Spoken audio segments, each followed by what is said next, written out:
Hi everyone, आप सब कैसे हैं। मुझे उम्मीद है कि आप लोग बहुत अच्छे होंगे और मन लगा के पढ़ाई कर रहे होंगे। दोस्तों, इसके पहले हम क्या पढ़ लिए हैं, भारतीय हिंदी युग भी पढ़ लिए हैं। उनके कवियों का क्रम मैंने ट्रिक से भी बता दिया है, द्विवेदी के कवियों का क्रम और जो छायावाद है उनके कवियों का भी क्रम मैंने ट्रिक से बता दिया है। उनकी जो रचनाएं हैं उनको भी बताया, उनसे जो संबंधित तथ्य हैं उनको भी बहुत डिटेल में अच्छे से बता दिया है। पंक्तियों को भी मैंने याद करवा दिया है। अगर आप लोगों को देखना है तो आप मुझे मेरे जो वीडियो हैं उसमें जाके क्लिक करेंगे, वीडियो पे क्लिक करेंगे तो वहाँ पे आप लोगों को सारी वीडियो मिल जाएंगे। आज का जो हमारा टॉपिक है क्या है, प्रगतिवाद। क्या है, प्रगतिवाद है। और आप लोगों को पता होना चाहिए कि 1918 से 1936 तक कौन चलता है, छायावाद चलता है। और छायावाद के बाद कौन सा युग शुरू होता है, प्रगतिवाद शुरू होता है। और इसका जो समय है 1936 से 1942 है। और 1942 इसलिए है क्योंकि 1943 में अज्ञे थे वो तार सप्तक का संपादन करते हैं 1943 में। और 1943 से प्रयोगवाद की शुरुआत हो जाती है। इसलिए 1918 से 1936 तक द्विवेदी युग और 36 से लेके फिर 42 तक चलता है प्रगतिवाद। प्रगतिवाद था क्या, प्रगतिवाद की नींव कैसे पड़ी। 1936 आप समय देख रहे हैं, उस समय क्या था कि जो समाज में एक निम्न वर्ग उच्च वर्ग ये सारी विभिन्नताएं मतभेद फैले हुए थे, उन्हीं के विरोध में आवाज उठाई गई कि सभी को क्या है एक समान देखा जाए। जैसे कहा भी जाता है कि राजनीति के क्षेत्र में जो समाजवाद या साम्यवाद है, साहित्य के क्षेत्र में वही क्या है, प्रगतिवाद है। अगर प्रगतिवाद की विशेषता में पूछे कि प्रगतिवाद की विशेषता कौन सी है और उसमें रहे कि साम्यवाद या समाजवाद, तो आप लोग उसको सही मानेंगे क्योंकि इसमें समाजवाद की बात कही गई, साम्यवाद की बात कही गई है। सभी को एक समान नजर से देखने की बात कही जाती है। इसका जो शुरुआत करते हैं, पहले प्रगतिवाद पढ़ने से पहले ये जान लीजिए कि कब से होता है, कहाँ होता है।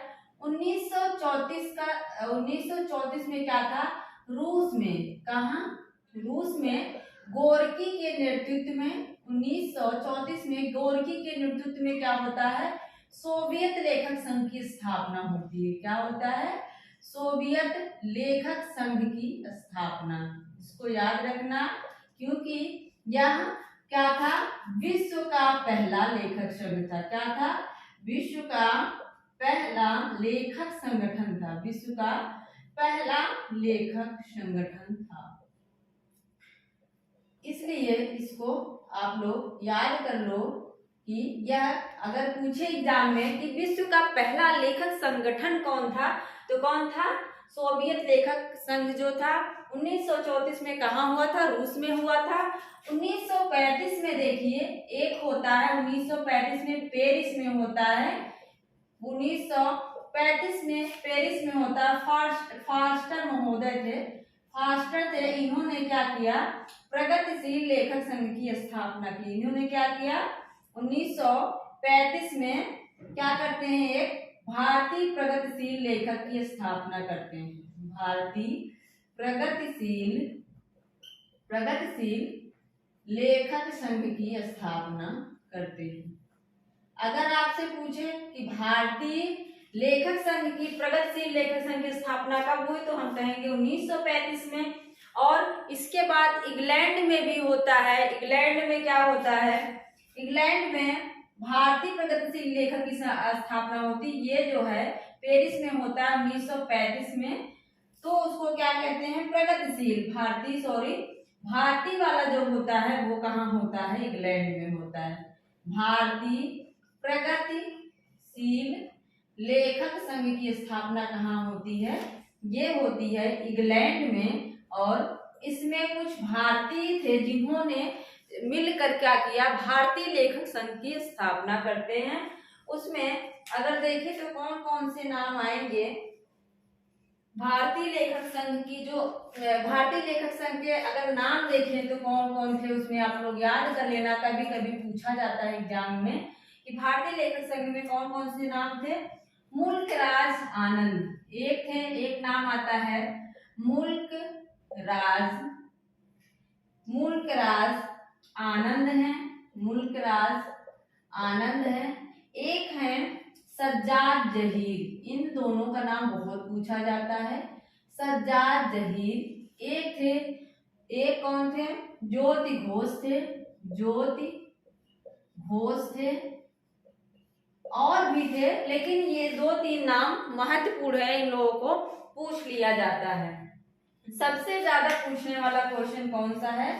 ये पूछा जाता है कि जो प्रगतिशील लेखक संघ की स्थापना हुई थी भारत में, वो कहाँ हुई थी, समय क्या है और इसके अध्यक्ष कौन थे? तो कब हुआ था? 1936 में लखनऊ में, 1936 में लखनऊ में क्या होता है? प्रगतिशील लेखक संघ की स्थापना होती है। प्रगतिशील, हिंदी, हिंदी से संबंधित था ये। हिंदी में क्या हुआ? प्रगतिशील लेखक संघ की स्थापना। और इसके संस्थापक कौन थे, या फिर पूछे कि अध्यक्ष कौन थे प्रथम? अगर पूछे प्रथम अध्यक्ष कौन थे इसके, तो आप लोग क्या बताओगे? प्रेमचंद। कौन थे उस समय? प्रेमचंद इसके प्रथम अध्यक्ष थे। और द्वितीय अगर पूछे, द्वितीय कौन थे? तो टैगोर ठाकुर एक थे, टैगोर ठाकुर नाम था। वही क्या करते हैं? द्वितीय लेखक संघ के अध्यक्ष होते हैं। ये प्रश्न पूछा जाता है। प्रथम भारत में प्रथम लेखक संघ की स्थापना कब हुई? 1936 में। कहाँ हुई? लखनऊ में। और इसके प्रथम अध्यक्ष कौन थे? प्रेमचंद थे। और द्वितीय कौन थे? टैगोर ठाकुर। और देखो कि खड़ी बोली प्रगतिवाद का, जो खड़ी बोली का प्रथम काव्य है, किसे माना जाता है? किसे माना जाता है? ये बच्चन ने कहा, बच्चन ने माना है। वैसे कोई ये नहीं है, कोई रचना नहीं है कि इसी को प्रगतिवाद की पहली रचना मानते हैं। लेकिन जो बच्चन सिंह हैं वो किसे मानते हैं? युगवाणी को। वो किसे मानते हैं? युगवाणी को वो क्या करते हैं? प्रथम प्रगतिवादी रचना मानते हैं, प्रथम प्रगतिवादी रचना मानते हैं। लेकिन वहीं पे एक है गणपति चंद्रगुप्त, एक है गणपति चंद्रगुप्त जो हैं वो क्या करते हैं? किसे मानते हैं? रामेश्वर शुक्ल की एक है, रामेश्वर शुक्ल की, उनकी है करुण सतसई। रामेश्वर शुक्ल की कौन सी है? रामेश्वर करुण है, शायद रामेश्वर करुण है, इनके नाम पर ही रामेश्वर करुण है, उनके नाम पर है करुण सतसई। क्या है? करुण सतसई है। ये क्या करते हैं? इनको प्रथम कवि, मतलब रामेश्वर करुण को प्रगतिवाद का प्रथम कवि मानते हैं, और जो करुण सतसई है उसको प्रगतिवाद की प्रथम रचना मानते हैं। ये सारी चीजें आप लोग याद रखना, क्योंकि ये बहुत ही महत्वपूर्ण है। और इसमें क्या है? किसका प्रभाव देखा जाता है? अगर पूछे कि प्रगतिवाद पर किसका प्रभाव है, तो द्वंद्वात्मक भौतिकवाद, मार्क्स के, कार्ल मार्क्स जो था, मार्क्स के द्वंद्वात्मक भौतिकवाद का प्रभाव देखा जाता है। इस चीज को आप लोग याद रखना, क्योंकि ये पूछा जाता है। अब हम पढ़ते हैं कि प्रगतिवाद के जो प्रथम कवि हैं, जिनका उल्लेख मिलता है, जिनकी रचनाएं तो बहुत सारी हैं, याद नहीं होती है, उसको क्या करेंगे हम? ट्रिक के माध्यम से 2 मिनट में याद कर लेंगे। जल्दी से एक स्टोरी बनाकर आप लोग देखिए। अभी केदारनाथ अग्रवाल, इसमें कवि जो है केदारनाथ अग्रवाल हैं, नागार्जुन हैं और त्रिलोचन हैं, रांगे राघव, ये सारे क्या हैं? प्रगतिवादी कवि हैं।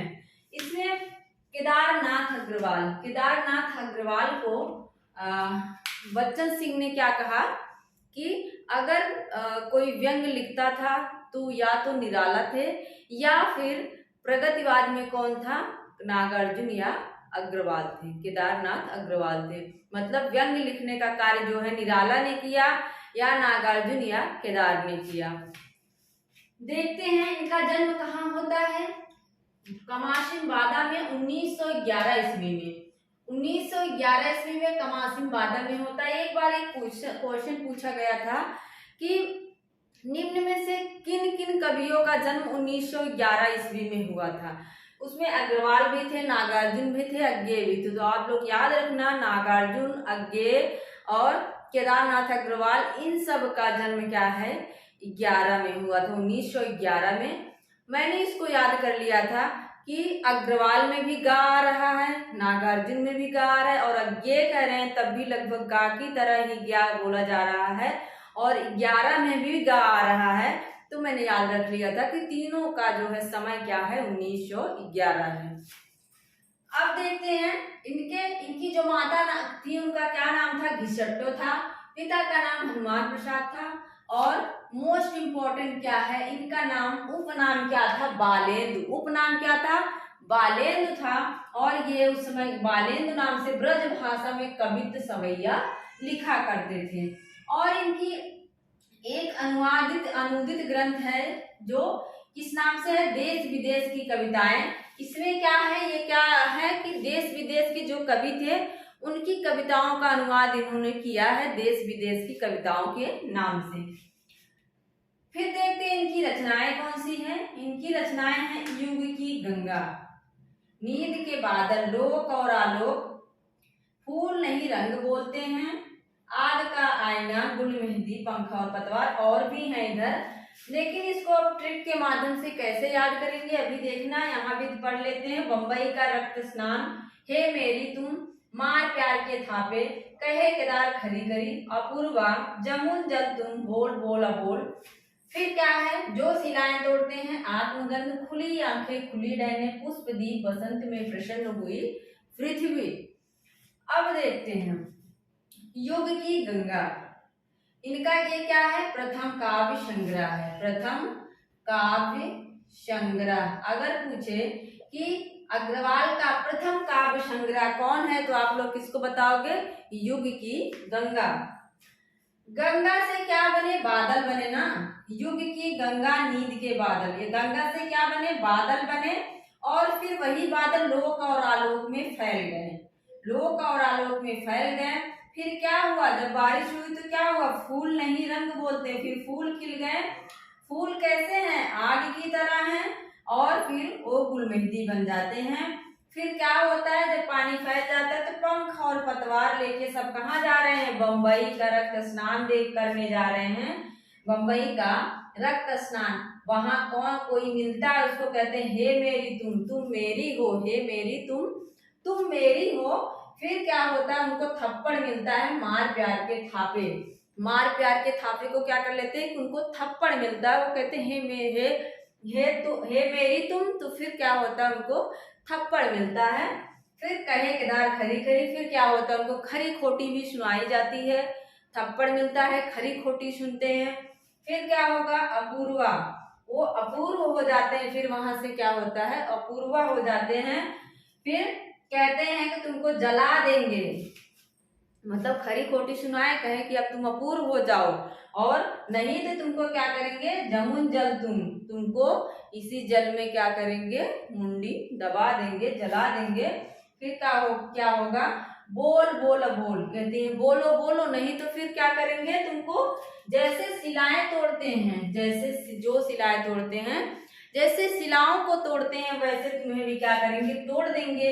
जब तोड़ देंगे तो क्या होगा, गंध आने लगेगी, तुम्हारे आत्मा से गंध आने लगेगी।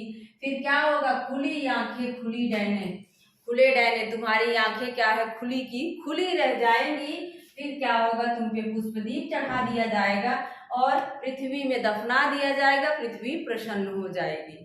ठीक है, फिर से देखो, इतनी आसान ट्रिक है। युग की गंगा, गंगा से क्या बने, बादल, लोक आलोक में वो बादल फैल गए।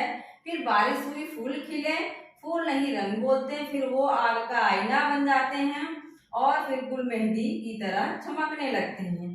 फिर क्या हुआ, पानी फैल गया। फिर क्या करेंगे, पंख और पतवार लेके बम्बई का रक्त स्नान करने जाते हैं।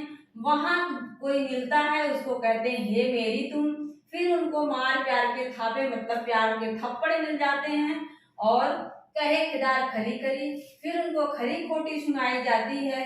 कहा जाता है अपूर्वा हो तुम चले जाओ नहीं तो इसी क्या होगा, जल में मुंडी दबा देंगे। फिर बोल बोल बोल, बोलो बोलो नहीं तो तुम्हें शिलाओं की तरह तोड़ देंगे। तुम्हारे आत्मा से गंध आने लगेगी, खुली आंखें खुले डैने रह जाएंगे।